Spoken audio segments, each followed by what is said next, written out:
नमस्कार दोस्तों, welcome to only exam up to date channel.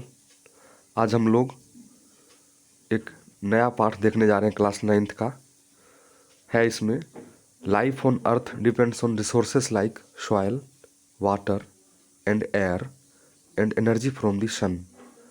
पृथ्वी पर जो लाइफ एग्जिस्ट कर रही है वो मिट्टी, पानी, हवा और जो सूर्य से जो ऊर्जा निकलती है, सन एनर्जी। सॉइल से आप देख लो, क्रॉप बोते हो, पानी पीने के अलावा और ढेर सारे कार्यों में यूज होता है, और एयर तो हमारी लाइफ ही है।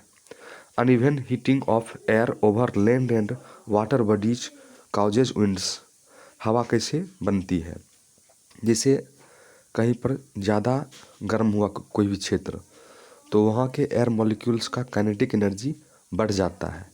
डेंसिटी इस मॉलिक्यूल के बीच कम हो जाता है, तो वो हल्का होने के कारण ऊपर उठ जाती है, तो वहाँ पर एक लो प्रेशर क्रिएट हो जाता है, लो प्रेशर जोन क्रिएट हो जाता है।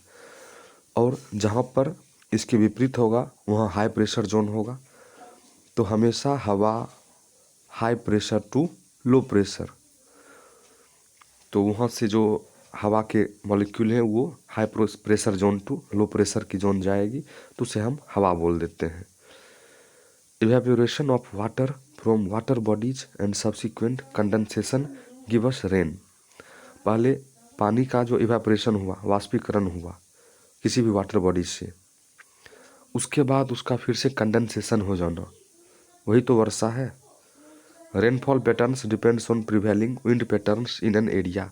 किसी भी एरिया में किस प्रकार का पवन है, उस हिसाब से वहाँ पर रेनफॉल पैटर्न डिटरमाइन किया जाता है।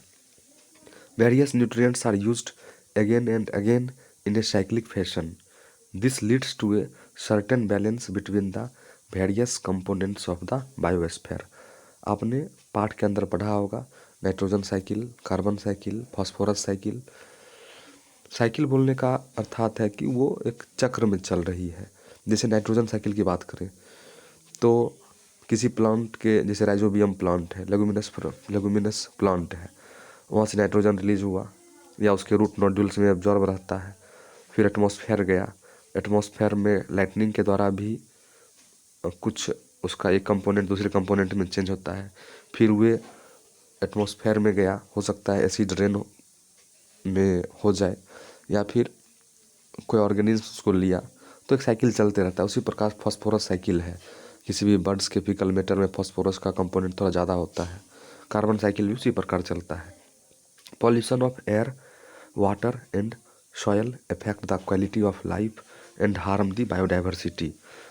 पॉल्यूशन क्या होता है?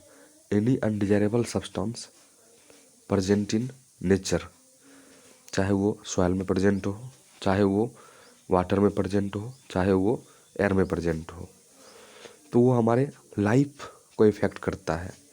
देख लो आप, अभी दिल्ली में एयर क्वालिटी इंडेक्स कितना हो गया था। एयर क्वालिटी इंडेक्स का मतलब है कि 8 फैक्टर को देखकर हम वहाँ के हवा की क्वालिटी को मेजर करते हैं। एंड हार्म दी बायोडाइवर्सिटी, और वहाँ के बायोडाइवर्सिटी जो भी लिविंग है, एनिमल हो, प्लांट हो, ह्यूमन बींग्स हो, सभी को हानि होता है। इतना ही नहीं, एबायोटिक कंपोनेंट बिल्डिंग्स को भी लॉस होता है उससे। जैसे आप देख लो, ताजमहल है, वहाँ पर एसिड रेन के कारण आगरा में ढेर सारे लोकल फैक्ट्रीज हैं, इंडस्ट्रीज हैं सल्फ़र से संबंधित, तो वहाँ सल्फ़र एयर में जाता है, H2SO4 नाइट्रिक एसिड से संबंधित इंडस्ट्री है, वहाँ नाइट्रिक एसिड एयर में बनता है, तो एसिड रेन का फॉर्मेशन हो जाता है।